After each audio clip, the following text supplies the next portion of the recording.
Iniciamos una nueva charla de Jerez de la Frontera, es la charla 54, una charla muy importante porque estamos ya en el barrio de San Mateo, en torno a la iglesia de San Mateo y la plaza del mercado. Hemos ido viendo el Jerez de estas radios, luego fuimos entrando al Jerez ya del casco histórico, de la muralla árabe, y en la lección anterior vimos todo en torno a la calle de Justicia, y ahora ya vamos al barrio de San Mateo. Fijaros que era un barrio muy importante porque es una de las primeras parroquias de la ciudad, de la Reconquista, es una vieja mezquita, pero se sabe que en él estaba el mercado árabe, se sabe también que aquí vinieron las grandes familias de la Reconquista, y fijaros que yo siempre pensé que al pie de la ciudad romana, que yo sospecho que está aquí, en su puerta, en una de sus puertas norte, se creó un mercado. Era la opinión que yo tenía del origen de este mercado, porque está en una posición muy contraria a todas las leyes de Jerez, que siempre el mercado está hacia el este, no hacia el oeste, como en este caso. Luego me he dado cuenta que no, que existía, estaba yo equivocado, y al recorrer San Mateo y volverlo a estudiar me doy cuenta que en él está uno de los orígenes de Jerez. En este dibujo tan interesante del Renacimiento vemos nuestra ciudad en el siglo XVI. Ahí vemos la iglesia de Santiago, la puerta de Santiago, como veis, un poquillo desplazada. Hay alguna incorrección en el dibujo, pero bueno, es de agradecer este gran dibujo. Ahí tenemos la Merced y ahí tenemos San Juan de los Caballeros. Fijaros que la situación está un poco extraña porque aquí está San Marcos y ahí tenemos nuestra iglesia de San Mateo, cuando realmente tendría que estar quizá un poquito más allí, o San Juan un poquito más aquí. Ahí tenemos San Lucas. Fijaros cómo en San Mateo vemos su fachada, por así decir, trasera, con el machón donde estaba una torre, en ese machón tan fuerte, que es más fuerte que el de la derecha, el de la izquierda, de su ábside. Ahí tenemos ya las ventanas de la fachada sur. Es decir, que tenía una torre con su chapitel, la iglesia de San Mateo. No vemos claramente la plaza del mercado, que estaría en este espacio de aquí, pero bueno, nos ayuda muchísimo a entender cómo era Jerez en aquella época. Y este dibujo de una tesis sobre el paisaje de Jerez, una tesis muy bonita, donde volvemos a ver la iglesia de San Mateo, ahí con sus machones, sus huecos y la pequeña torre en el frente del ábside. Ahí tenemos San Juan de los Caballeros y la Merced. En este otro dibujo, pues vemos, este se ve desde otro punto de vista, este es San Marcos, ahí tenemos San Juan de los Caballeros como una fortaleza, Santiago, y ahí vemos la torre, en principio de San Mateo, que ha pasado a ser una torre altísima. No sabemos cuál de los dos dibujos será más verdadero. En este otro plano ya vemos también San Mateo, un plano esquemático, la fortaleza de la Puerta de Santiago, la fortaleza de Rota, el Alcázar, bueno, San Marcos, ya veis que es un plano informativo. Este otro de la muralla también.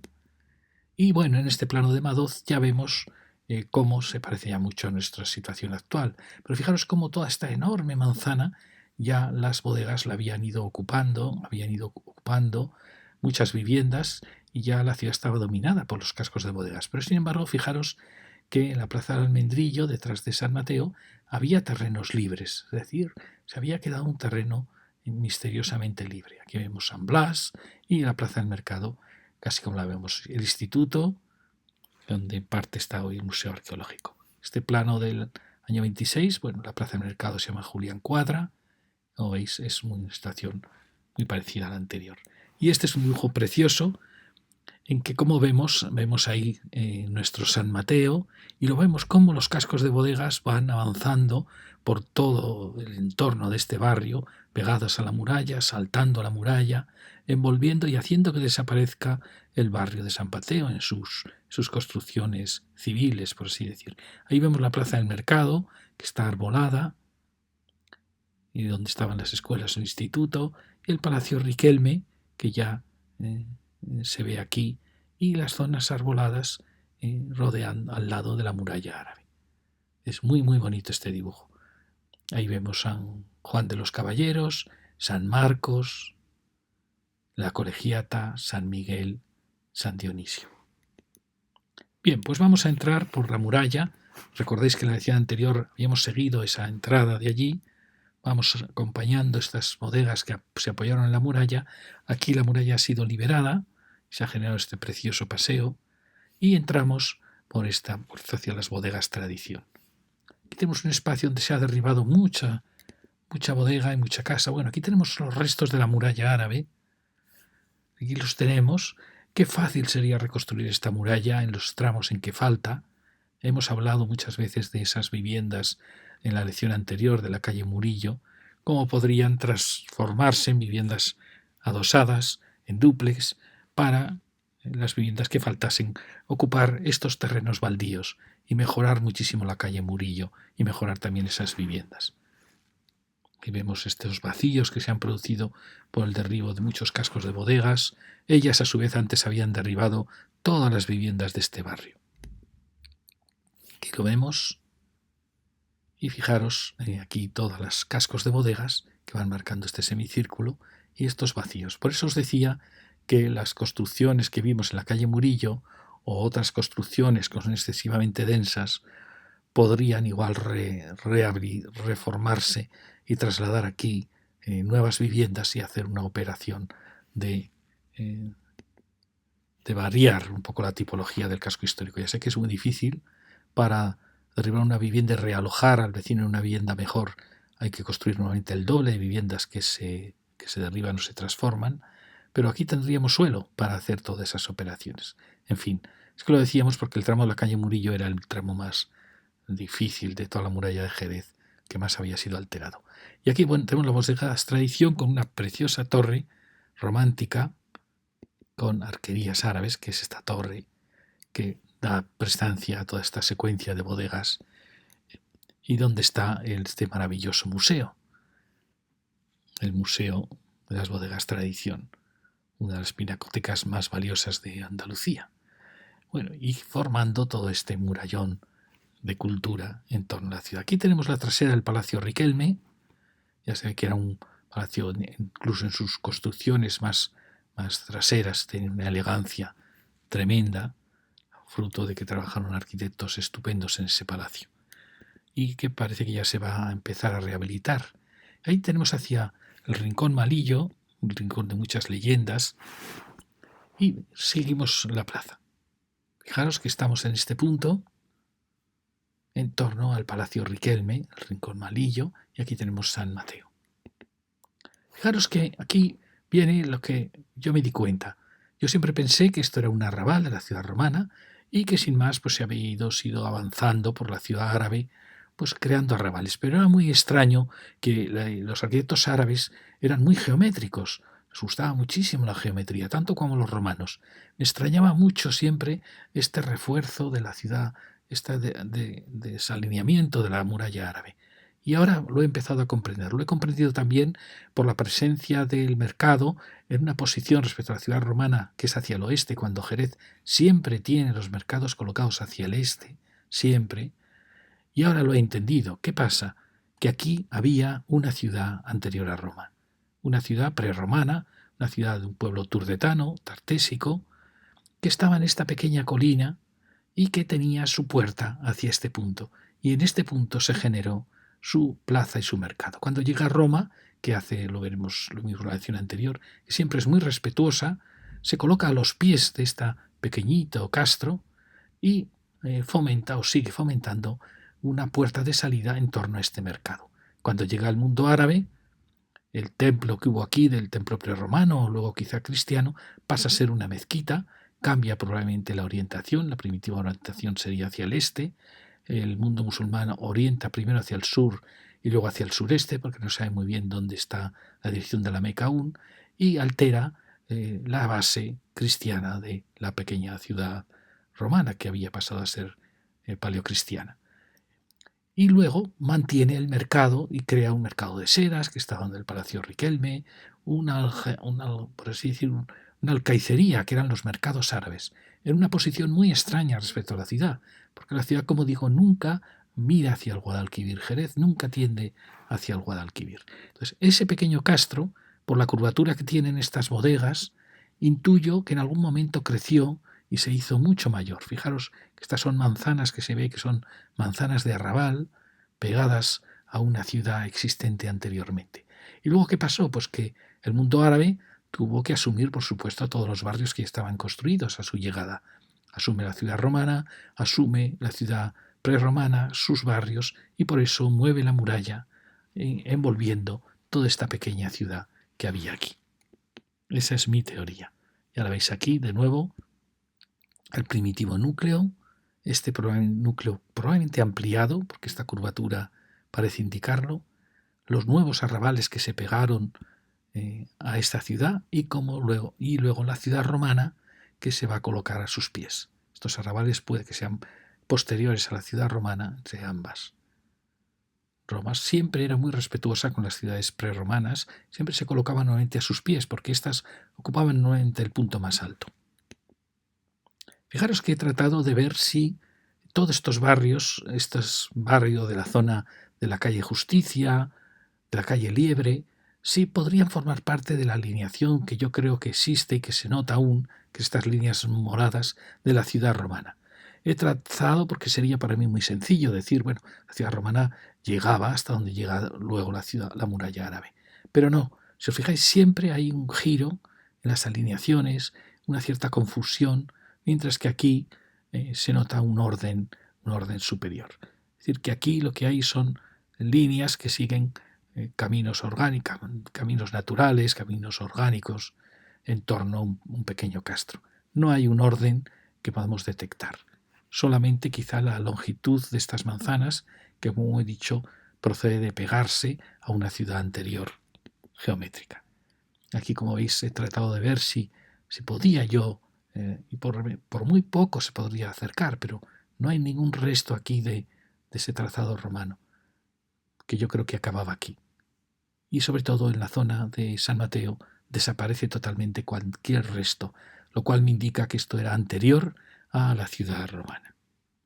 Luego vendrá el mundo árabe, donde sospecho que quizá el mundo árabe también hizo una pequeña muralla envolviendo San Mateo, puede ser, y que luego el crecimiento de la ciudad, porque todo esto estaba lleno de viviendas de lujo y viviendas todo tipo en la época árabe y en la Reconquista, luego que la ampliase posteriormente. Eso ya es diferente. Pero bueno, es muy extraño este quiebro, aunque también puede ser que efectivamente el arrabal de San Mateo hubiera crecido mucho y el mundo árabe lo envolvió sin más, como hemos dicho hace un momento.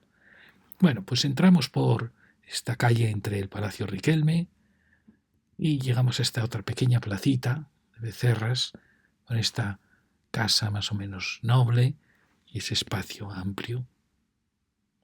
Y ahí detrás están todos los derribos de las bodegas donde hay una oportunidad para regenerar todo este barrio San Mateo. Esperemos que se haga sin esa brutal densidad que se está haciendo. Y aquí llegamos a través del bordel palacio, la preciosa plaza del mercado. Ya ahora todo esto no existe. No sé, me parece una actuación salvaje de haber cortado todo el arbolado. No entiendo por qué hacer una plaza exige tanta destrucción.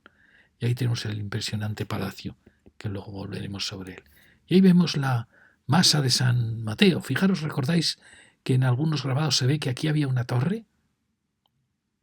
Pues muy probablemente, efectivamente, aquí hubo un campanario de San Mateo. Esta es una pieza gigantesca del gótico renacimiento español que crea una especie de presbiterio gigante como una capilla, con una bóveda fantástica y que altera toda la secuencia de la vieja iglesia.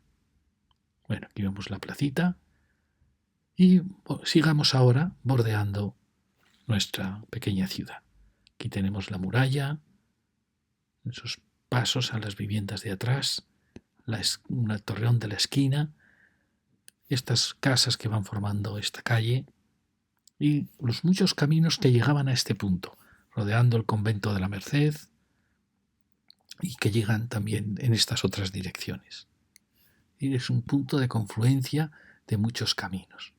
Y aquí tenemos toda esta actuación que, por desgracia, pudiendo haber dado las viviendas a uno y otro lado, es decir, siendo viviendas pasantes, pues se ha optado por crear pequeños patios, en fin, y por hacer que unas viviendas den afuera y otras den al jardín. Una pena, yo siempre pienso, cuando estén los niños en la piscina, la madre que viven aquí no los ven. No sé, son actuaciones absurdas de las densidades que promueven los ayuntamientos y los promotores, al igual que todo esto excesivamente denso, ya lo veis. cuando todas las viviendas realmente podían haber disfrutado de un jardín interior y de vistas exteriores. Es realmente asombroso. Aquí vemos qué había antes allí. Este es el vuelo nacional, del año 80 y tantos. Ya veis que había grandes cascos de bodega. Qué pena que todo esto no hubiese mantenido pues más o menos esta densidad. Haber hecho aquí unas adosadas en torno a un jardín y probablemente hubiesen cabido el mismo número de viviendas. Y habríamos respetado mucho más la esencia, ya veis, del barrio. Aquí tenemos el vuelo del 73. Fijaros qué bien se ve en esta fotografía. Ya está el Palacio Riquelme en ruinas, ya lo veis. San Mateo y bueno, toda esta zona que podía haber tenido otro carácter mucho más acorde. Este es el vuelo americano, el vuelo más antiguo que tenemos sobre España. Lo hacen los americanos ante la Guerra Fría, pensando que España es una base de apoyo. Empiezan las relaciones de España con Estados Unidos para que España sea un bastión contra el comunismo, como realmente lo logró ser. Y aquí tenemos la Torre de la Esquina y las nuevas casas. Como veis, aquí ha desaparecido la muralla. Una pena que todo esto haya... Pero sería muy fácil reconstruir una nueva muralla de tapial. Y aquí tenemos estas casas que, por desgracia, pues unas dan a un lado, al exterior, otras dan al interior, cuando se podía haber hecho viviendas pasantes, o incluso para esta altura que tenemos, podrían haber sido adosadas. Una pena, porque se habría logrado un carácter mucho más ameno. Y esta es otra pieza que tiene muchísima densidad interior. Ya veis, ¿no? Hay viviendas que dan al jardín y otras dan al exterior. Con muy poquito esfuerzo se habría logrado que todas fueran pasantes. Sí, se duplica el número de escaleras y qué más da, ¿no? A la vez se evitan estos patios y se habría logrado. Fijaros aquí también qué densidad brutal, qué viviendas hay aquí que no ven nunca el sol, ni ven la vida de la calle, ni tampoco el jardín. Bueno, en fin. Fijaros incluso aquí esta actitud de estrangular la calle. Es realmente asombroso. Estrangular la calle. ¿Qué futuro tiene este espacio? Bueno, eso nos indica un poco el carácter de toda esta actuación. Seguimos rodeando. Es verdad que en su escala, pues bueno, es una escala amena. El juego de huecos, pues bueno, es más o menos respetuoso, pero ocultan muchas viviendas muy tristes. Llegamos aquí, a este giro, y vamos a entrar ya por esta calle. Fijaros que estamos entrando ya muy cerca del corazón de San Mateo. Vamos entrando, aquí tenemos otro tipo de viviendas, recuerdan mucho las viviendas militares que habíamos visto en la calle Murillo. Y aquí tenemos dos actuaciones aparentemente muy sencillas, pero que las dos hacen la burrada, estas dos, fijaros, la ocupación de todo el solar. Esto lo permite el ayuntamiento, vamos, lo fomenta, y esto es una verdadera salvajada. Hay viviendas aquí interiores que jamás verán la luz, que jamás ven la vida de la calle, que no tienen un jardín propio. Esto no es típico de Jerez en absoluto. Jerez, todas las casas tenían su pequeño patio y también su huerto, su jardín. Nunca había viviendas interiores en Jerez, nunca. Fijaros qué viviendas se pueden desarrollar aquí. Esto es asombroso y se está haciendo. Yo creo que es la única ciudad de Andalucía de España que lo permite. Ocupar la totalidad del solar con viviendas interiores. Bueno, y aquí para desarcirnos de tanto desastre, pues vemos esta maravilla que es pura emoción. Dicen que la puerta se cerró tras el terremoto de Lisboa, que creemos que tuvo muchas consecuencias en la iglesia. Luego veremos que hay tramos de la pared que parece que se derrumbaron. Aquí se refuerza esta puerta y aquí vamos girando alrededor de ella. La calle Almendrillo, la plaza Almendrillo, fijaros que aparecen los espacios y ahí vemos cómo chocan contra estos bloques que hemos visto antes. Y vemos a este gigante, fijaros cómo se previó respecto a la primitiva iglesia, y no tan primitiva iglesia de la Reconquista entre el románico y el gótico. Luego ya el gótico renacentista quiere hacer iglesias mucho más altas, pero se acaba el dinero y se queda media iglesia de una época y media iglesia de la otra. Es apasionante cómo va cambiando la escala. en el Renacimiento español porque era una época de triunfo para España. Fijaros qué tremenda escala. ¿Y qué pasa? Que aquí subyacen los machones de la primitiva iglesia y también siguen por debajo. Por ejemplo, este machón está soportando una cúpula, una bóveda, que ya no necesitaría un machón ahí en ese punto intermedio. Pero proviene del ritmo de los viejos. Este machón también ha sido reforzado. Es decir, hay varias iglesias aquí en una sucesión muy, muy bonita. Aquí tenemos también un muro, una puerta antigua de entrada. Bueno, y aquí veis las distancias entre machones. Primero yo pensé que la iglesia acababa aquí. Luego, bueno, puede efectivamente que acabase aquí. Luego lo veremos. Aquí pensaba que hay restos del muro de la vieja mezquita, que estaba orientada en la otra dirección, pero pueden ser perfectamente adosados de eso. Pero al tener esta puerta, pensé, bueno, quizá aquí hay restos del muro de la primitiva mezquita, pero no lo creo. Aquí vemos estas ampliaciones, ya más del barroco. Es una iglesia muy, muy interesante. Y luego hay que pensar que estas iglesias eran iglesias fortaleza, porque tras la Reconquista Jerez tuvo muchísimos ataques hasta la toma de Granada, incluso después, en una ciudad que tenía que defenderse. Ahí vemos cómo algo pasó ahí. Yo creo que todo este machón se derrumbó y hubo que rehacerlo. Se nota la talla mucho mejor, más nueva, pero bueno, es muy complicado de saber. También aquí se ve que se preparaba algo, un remate allí. Bueno, ya veis que han sido reforzados muchos machones. Es apasionante.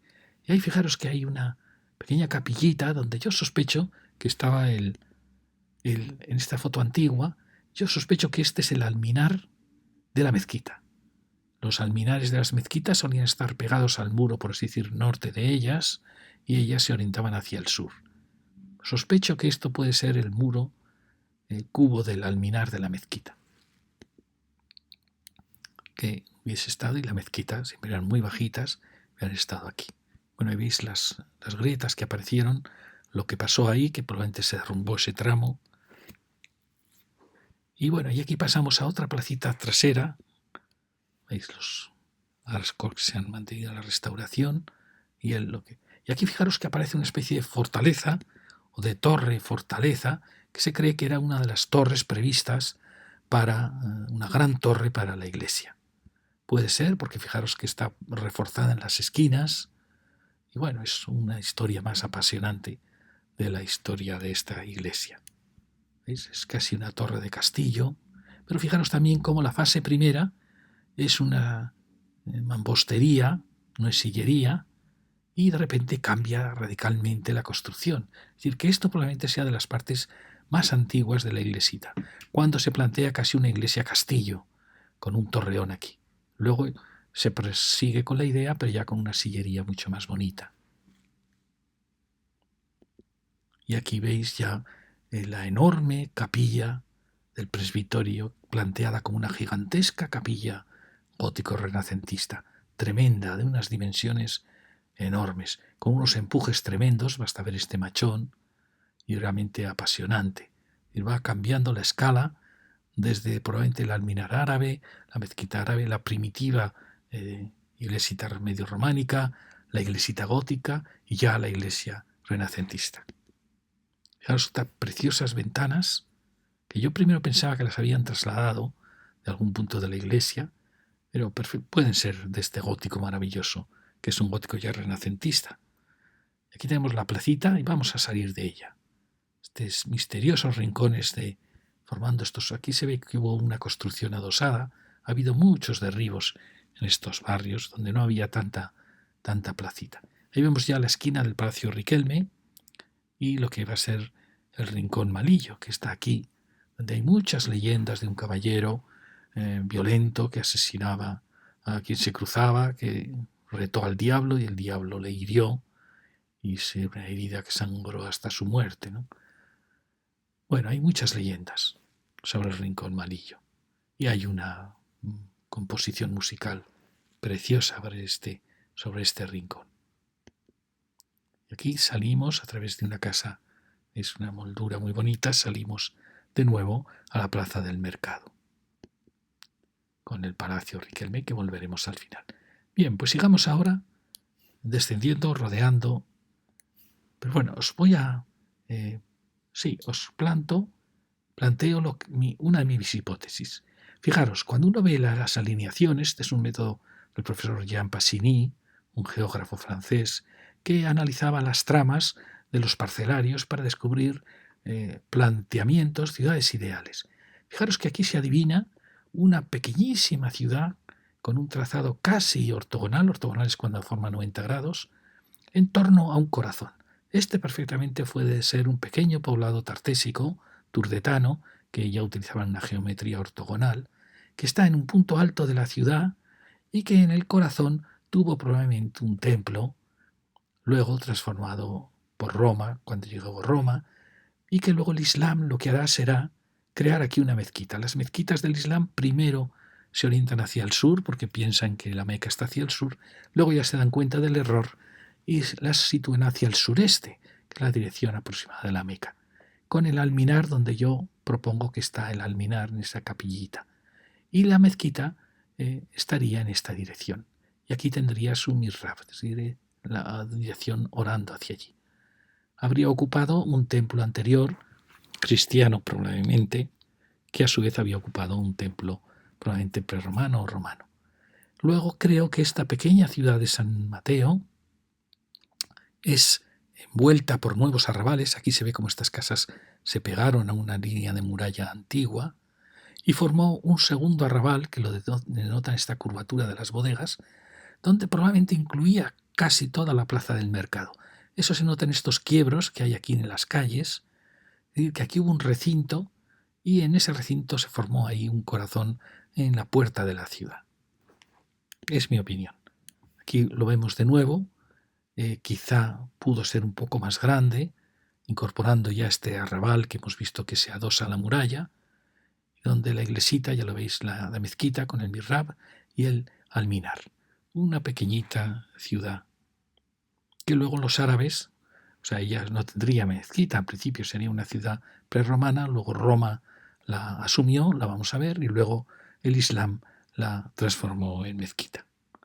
Aquí tenemos otro dibujo más o menos parecido, en que como vemos la primera fase, la segunda fase y luego ya la fase impresionante en que Roma hace su gran ciudad y se coloca como siempre se coloca, muy respetuosamente respecto a la ciudad prerromana, siempre se coloca normalmente a sus pies, la ciudad prerromana siempre está en un punto alto, pasa a ser normalmente un castillo y Roma se coloca siempre en un punto más llano, más bajo.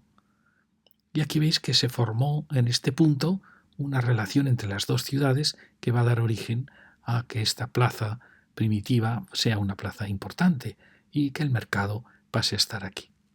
Aquí veis los caminos que bordeaban las ciudades antes de que Roma se construyera.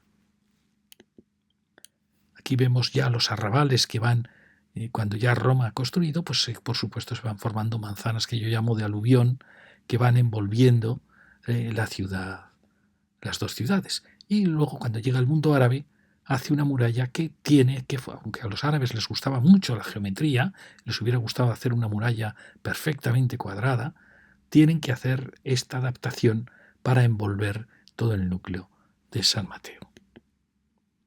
Sigamos ahora, pasamos ya a la placita del sur. Aquí tenemos otro precioso palacio que nos acompaña y llegamos a esta placita. Vemos, dejamos ya esta zona. Esta era una casa más sencilla, bueno, ha sido transformada muy elegantemente para crear la sede de esta cofradía. Ahí tenemos la capilla de Santa Marta, otro pequeño palacio. Como veis, es una plaza muy bonita que probablemente es, así como la mezquita, aquí tendría el ábside y normalmente la vida se la forzaría a llevar hacia allí, hacia el fondo, al norte, en un punto muy difícil. Sin embargo, el mundo cristiano trata de crear las plazas al sur. Y aunque la puerta principal de las iglesias suele estar al oeste, porque la iglesia tiene que orientarse al este, sin embargo, al final la puerta del oeste se cierra y se abre la puerta del sur. Se entra así a contraeje a las iglesias. Algo que Chueca Goitia contaba muy bien de condicionantes de la arquitectura española. Es ese pequeño palacio, donde está la capilla de Santa Marta. Ya descendemos por esta gran calle ancha hacia la plaza del mercado. A por aquí probablemente estuvo la salida de ese primitivo núcleo prerromano hasta la plaza del mercado. Perdón, aquí vemos también el Palacio Riquelme. Esta se ve que es una plaza de transición y donde probablemente aquí había un primer recinto amurallado del primitivo San Mateo, que quizá luego esta pequeña ciudad envolvió las manzanas de la plaza del mercado. Volvamos a subir hacia arriba para ver aquí estas grandes casas que se adosan en San Mateo. Ya veis el maravillo de San Mateo. No acabó sus torres, la que estuvo aquí, el campanario que estuvo aquí desapareció y luego se hizo, como veis, este campanario apoyándolo en un lateral de la nave principal. Fijaros la secuencia preciosa de volúmenes que van adosándose a la iglesia. Y aquí ya empezamos a ver ya la complejidad de la estructura. Este enorme machón realmente no tendría que estar porque todo esto es una cúpula única, al igual que esa gran cúpula, ese otro machón tampoco tendría que estar, pero es que están herederos del templo románico-gótico, del primer templo de la Reconquista. Ahí se ve muy bien, fijaros, esto es una bóveda única, este machón viene bien, pero realmente es un refuerzo que no necesita la estructura. Lo que sí lo tenía era el templo medieval, sí que tenía, ahora lo vamos a ver, una secuencia de machones con su ritmo. Aquí tenemos esta construccióncita que es también enigmática, porque fijaros que parece una puerta de las más antiguas del templo, lo que indica que ya había una puerta hacia el sur, y aquí tenemos una arquería que a veces pienso si es de la antigua mezquita, todo este pequeño resto de la vieja mezquita. Ahí vemos la ventana gótica del templo gótico y la esquina, fijaros con la maravillosa ventana de esa capilla, es una capilla del gótico renacentista maravillosa, fantástica. Es un gótico ya con una amplitud renacentista muy típico de España y con esa riqueza, ¿veis? Los machones son conscientes del enorme empuje que va a tener esa bóveda, por eso ya van preparando todo para resistir los empujes. Bueno, fijaros qué tamaño el de esta cúpula, de este espacio, con estos elementos que son muy peligrosos porque colocan mucho peso, pueden desequilibrar totalmente la bóveda, y es una bóveda enorme. Bueno, y ahí vemos la aparición de machones que proceden de la iglesita que está por debajo. Y lo vemos de nuevo. Esta es una pieza de arquitectura emocionante. Fijaros que es un ábside recto, es ya un concepto ya renacentista, Renacimiento ya no quiere ángulos como el gótico. Fijaros qué pieza. Es una de las piezas más emocionantes de arquitectura, desde luego de Jerez y en parte de Andalucía. Es un espacio inmenso. Y además esa manera de acabar es casi realmente, podríamos decir, una capilla renacentista con bóveda gótica. Bueno, y aquí lo vemos. Perdonad. Aquí lo vemos, fijaros. Cuando yo veía estos muros pensaba que es que aquí acababa, y creo que es así, que aquí acababa la nave de la iglesita gótica, de la iglesia de la Reconquista, y que aquí tenía un ábside. Es mi opinión. Fijaros ahí cómo aparecen dos arcos.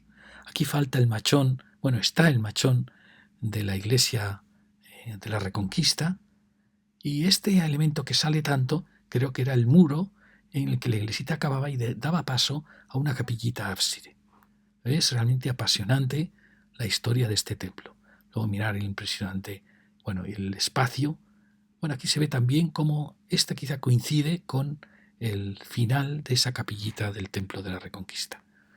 Bueno, aquí lo veis, es una capilla maravillosa, fantástica, como final del templo, con un retablo barroco. Ahí lo veis también. Fijaros los empujes de esta bóveda, por eso preparan unos machones tremendos, los maravillosos huecos. Esta es una pieza fantástica. Aquí lo vemos en la otra dirección. Fijaros que aquí se ve muy bien la secuencia de cómo era la primitiva iglesia de la Reconquista, que yo siempre he creído que eran iglesias de grandes arcos con vigas de madera y que luego el gótico las transforma en estructuras góticas. Ahí veis las ventanas que tenía a uno al norte y al sur, luego las ventanas norte normalmente se cierran, se ciegan. Aquí el Renacimiento ha transformado y ha roto el ritmo de la nave. Aquí se han abierto huecos mayores respecto a los huecos más antiguos. Bueno, es apasionante, ya lo veis. Aquí el que construyó la capilla va preparando, trabazando los muros con grandes arcos, y muy probablemente este arquito indica que el primitivo ábside acababa aquí, en este punto. El renacentista, el gótico renacentista, duplica la anchura de ese ábside. Bueno, aquí lo vemos, fijaros. ¿Veis? Estas dos bóvedas no necesitarían, esta moderna no necesitaría este machón, sino que este procede de los machones de la iglesita de la Reconquista. Hasta ese último machón, que tampoco lo necesita esta gran cúpula. Es decir, que aquí hay por debajo una iglesita diferente a la que luego apareció por encima con una escala mayor de 2 grandes cuadrados. Este era mi primer pensamiento, que esta era la primitiva iglesita de la Reconquista, de un gótico inicial, o podría haber sido esta también, con una torre aquí preparada como una iglesia fortaleza, y en vez de un pequeño ábside, una capilla final, un tramo de nave final. Y si lo comparo con San Marcos, pues empiezo a sospechar que se parecen muchísimo. Aquí también ha pasado lo mismo, fijaros, los machones que indican una estructura de grandes arcos fajones han sido sustituidos por bóvedas de doble anchura, ya de un gótico mucho más rico. ¿Veis? Es la primitiva iglesita con su ábside, y que luego ha sido transformada por las grandes cúpulas que ha hecho que sea innecesario estos machones. Y pienso si algo así pasó en San Mateo.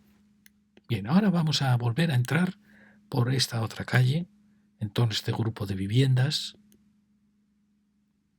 Como veis, va marcando las cajas de escaleras.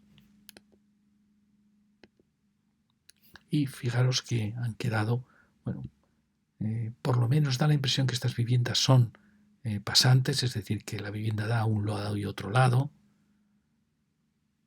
pero como veis no ha seguido la alineación de la vieja muralla. Aquí vemos un poquito lo que había aquí en el año, y lo vemos de nuevo aquí, año 73. Fijaros que en el fondo son viviendas bastante modernas, pero parecen muy antiguas. Y este es el vuelo americano, donde veis que esto estaba vacío. Y giramos aquí. Aquí hay una actuación muy interesante, muy bonita, de una actuación de aprovechar las viejas bodegas. Entramos por aquí, al lado de estos gigantescos cascos bodegueros. Ahí vemos ya otra bodega también transformada en viviendas. Viviendas creo que son, oficinas. Yo creo que sí. Ahí tenemos un patio que luego lo veremos. Bueno, fijaros, esta ha sido transformada. No sé muy bien cómo será la distribución, pero creo que hay bastantes viviendas, o sea, hay 14 viviendas con una zona común. Esta también ha sido transformada en viviendas, este precioso patio. Los cascos bodegueros van poco a poco volviendo a lo que ellos habían sustituido. Habían derribado viejas viviendas árabes y medievales, y ahora ellos se están pasando al revés. Si seguimos por la calle, ahí tenemos otra actuación nueva, muy potente, ya lo veis, con un patio central. Seguimos y vamos llegando.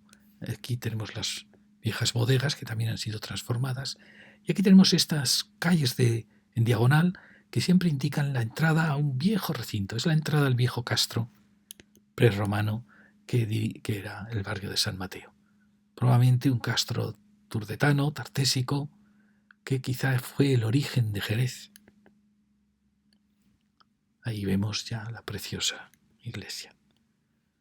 ¿Veis? Aquí lo vemos muy bien. En mi opinión, por aquí venía la primitiva muralla del núcleo. Luego se adosan estas construcciones, se adosa toda esta manzana y se nota cómo se entró forzadamente. Probablemente en origen no había esa entrada. Aquí vemos cómo sale. Esta es la manzana que rodea al casco y aquí ya aparecen las líneas. Otra manzana de arrabal larga que acompaña, las que yo llamo manzanas de aluvión, que acompaña al borde de la muralla, la segunda murallita de este pequeño núcleo. Aquí vemos cómo toda esta bodega se ha sido derribada y vamos llegando de nuevo a la plaza del mercado. Aquí tenemos una casita con un precioso balcón. Aquí vemos ya la llegada a la plaza del mercado, con esta vivienda de aquí. ¿Veis? Esta es probablemente la primera muralla, la adosada a ella y una manzana de aluvión, al lado ya de los límites de la ciudad romana. Y ahora vamos a meternos ya por la última calle, por la puerta de Rota, Ronda del Caracol, esta impresionante bodega que la vimos en las primeras lecciones, cuando veníamos por la Ronda del Caracol, maravillosa y que ha sido transformada. Espero que bien, no sé cómo lograrán meter luz en un espacio tan gigantesco, pero es un verdadero monumento. Y entramos, ahí vemos la de portales que tiene, fijaros todas las viviendas que se han introducido aquí, o lofts. También esta ha sido transformada. Aquí lo vemos, vamos entrando, era lo que habíamos visto antes. Y ahora seguimos y entramos por la siguiente entrada para no tocar toda esta zona de aquí que la trataremos en siguientes lecciones. Entramos y fijaros que aquí también ha sido transformado en viviendas, cada una con su puerta. Bueno, es una manera de aprovechar las bodegas en vez de derribarlas. Tenemos todo este conjunto, que son las ventanas que daban al otro lado, ¿recordáis? Estas que daban a Valderrama eran. Y llegamos a este espacio y aquí tenemos oculto un patio precioso, que es precioso, que es como un gran palacio. Si seguimos, nos encontramos con esta maravilla.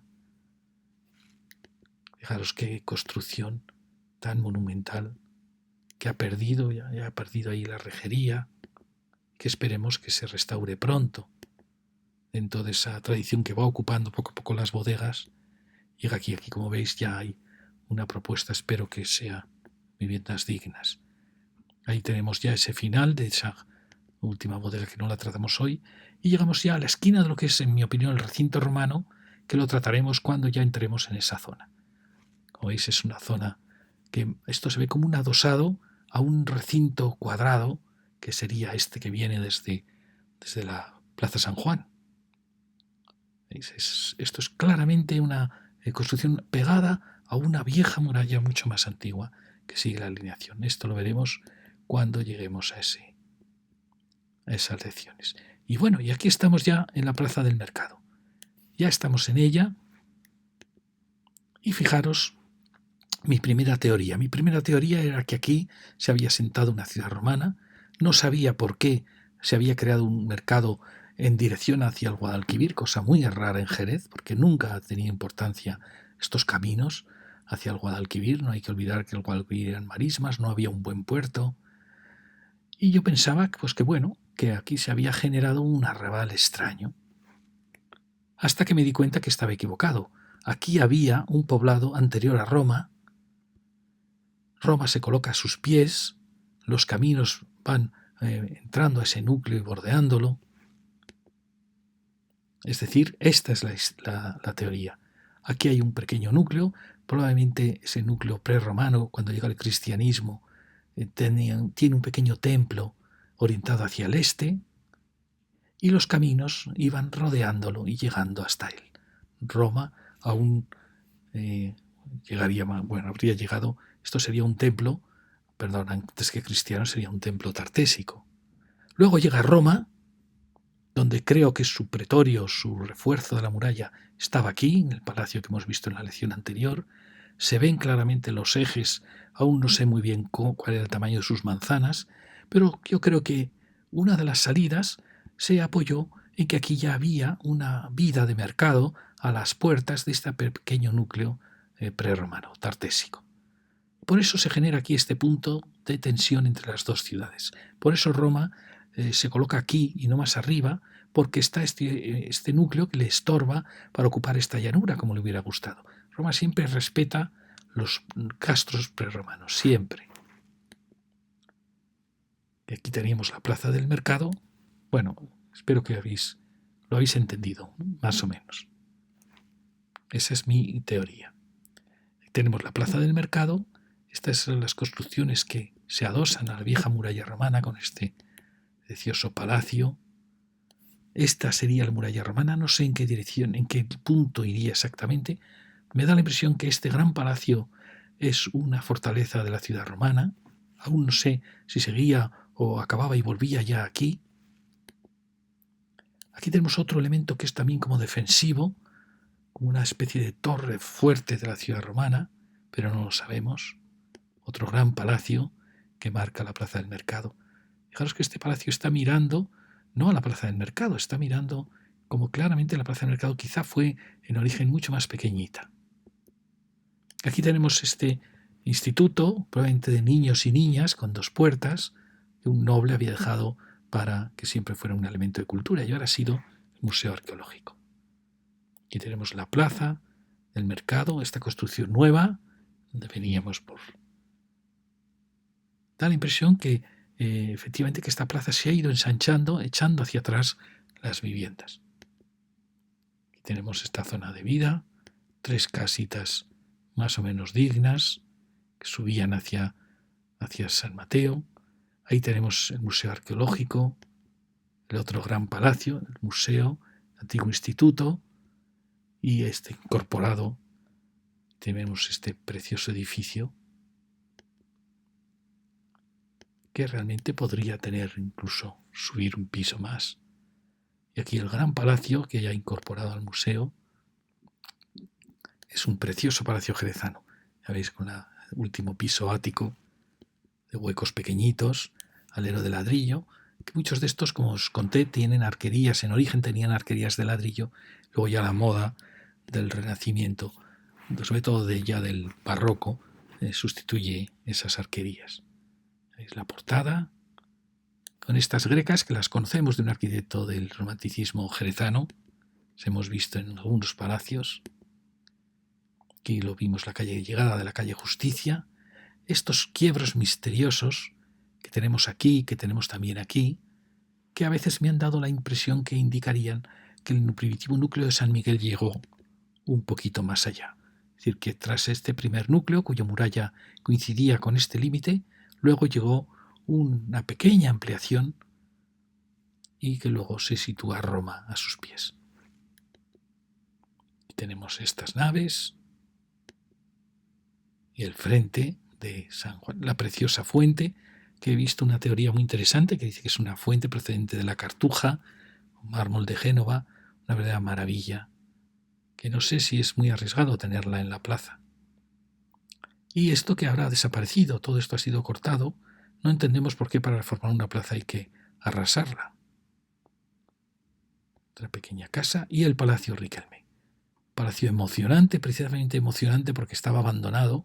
Siempre el abandono, la ruina, produce una emoción enorme a la arquitectura, porque es como el sueño de otra época, el sueño de un paraíso que no se llegó a culminar en este caso. Hubiera sido probablemente uno de los más grandes palacios renacentistas. Ya el barroco sí que hará grandes palacios, pero dentro del Renacimiento un palacio fantástico y gigantesco. Ya, bueno, las dimensiones, se adaptó al trazado medieval, al trazado árabe. Y aquí, fijaros estos dibujos tan enigmáticos de un palacio olvidado. Estas preciosas fotografías. Y bueno, muchas de estas cosas ya no quedaban. El palacio fue expropiado vergonzosamente, saqueado. Bueno, muchas cosas existieron en Jerez. Todos sabemos por quién. Y aquí vemos al fondo las arquerías como estaban. Ya había desaparecido el segundo piso. Hay ese otro palacio. Y aquí ya empiezan las restauraciones. Espero que sea respetuosa. Esperemos que sea respetuosa. Aquí vemos la plaza arrasada. Nos parece incomprensible que para hacer una plaza haya que destrozarla. Bueno, y el palacio. Esperemos que recupere su misterio. Fijaros qué maravilla. Y bueno, la placita arrasada. Y bueno, y ahora acabamos con esta teoría. Fijaros que yo siempre cuento que la ciudad crece como motecias. Lo podéis escuchar en mis charlas de historia de la ciudad. Es decir, como un juego de muñecas rusas en que La muñeca más grande oculta una muñeca pequeña que es idéntica a la ciudad grande. Es decir, en mi teoría, el castro prerromano o tartésico turdetano tuvo una posición aquí, sería por tanto el origen de Jerez. A sus pies, siempre en las puertas de la ciudad, aparece el mercado, nunca en el corazón de la ciudad, siempre en las puertas, porque las puertas no pagaban impuestos, tenían más libertad. Este sería el origen del primer mercado de Jerez. Por eso, cuando llega a Roma, y apoya en parte eso, pero ella va a generar, siguiendo la misma ley, va a generar un mercado probablemente en la zona de la Plaza del Arroyo o en la zona de Plaza San Dionisio, la Plaza de la Asunción. Yo creo que tuvo que estar aquí el mercado de la ciudad romana. Es decir, como veis, va cumpliendo la ley, siempre hacia el este-sureste. Eso no significa que esto no se mantuviera, pero este probablemente había cobrado más vida. Luego, cuando llega a la ciudad árabe, aunque mantiene estos mercados, empieza a generar un mercado que es natural, es el mercado que no paga impuestos. Este tendría que pagar porque entraba a la ciudad, a la muralla árabe. Pero este no. Este sería un mercado donde cualquiera podría llegar y vender sus productos. Y aquí en la Plaza del Arenal es donde se va a formar el verdadero mercado, el mercado más vital. Si ahora dijéramos, ¿cuál tendría que haber estado? ¿Dónde tendría que haber estado el mercado en la ciudad ya del 18? Pues probablemente aquí, en la Plaza Madre de Dios, pero algo pasó y no estuvo aquí. Yo pienso que un sitio perfecto para un gran centro comercial sería la antigua fábrica de vidrio. Un centro que está siguiendo en parte las leyes de la ciudad y en el corazón de la ciudad. Pero otra posibilidad sería un gran centro comercial que se tenía que haber situado aquí, siguiendo las leyes del Jerez. Este es el punto para haber creado ese centro de ocio. Sin embargo, se ha colocado aquí. Me parece extrañísimo. Esto desbarata todas mis teorías de la ciudad, de las leyes secretas de la ciudad. ¿Por qué se ha colocado aquí? Cuando pensé, claro, es lógico. Yo no sabía que existía el poblado prerromano de San Mateo y pensaba, pues la ciudad romana tuvo aquí su mercado, lo mantuvo, y la evolución natural de Omotecia es que el nuevo mercado esté aquí. Pero creo que no. Creo que esto sin más es una alteración histórica dentro de mis leyes que se cumplen y tienen siempre excepciones. Aunque pienso que a la larga Jerez necesitará un gran área de comercio en esta zona o probablemente en la fábrica de vidrio. Porque fijaros como el Corte Inglés buscó el eje de Sevilla, Carrefour buscó este otro eje del sur, pero está faltando. Es una pena que este no se haya hecho en este punto. Era el punto natural de Jerez. Fijaros que Jerez, basta ver la forma que tiene la ciudad, nunca ha crecido hacia el noroeste, nunca. Jerez siempre ha crecido en dirección sureste. O bien ahora está la tendencia del norte de Sevilla, pero nunca, fijaros, ni siquiera hacia el sur, hacia el puerto de Santa María, ha crecido Jerez. Siempre su crecimiento va en esta dirección este. Quizá porque está el puerto, el paso hacia el río Guadalete, el puente de la Cartuja, no lo sé. El caso es que Jerez crece hacia el este. Y muchas gracias. Bueno, solo me quedaba decir que este recorrido de San Mateo, estábamos en 1233 palacios, pues ahora estamos en 1253. Hemos contado 20 palacios en este recorrido. Hemos contado 2 en el Palacio de Riquelme, este y este, realmente. Y muchas gracias.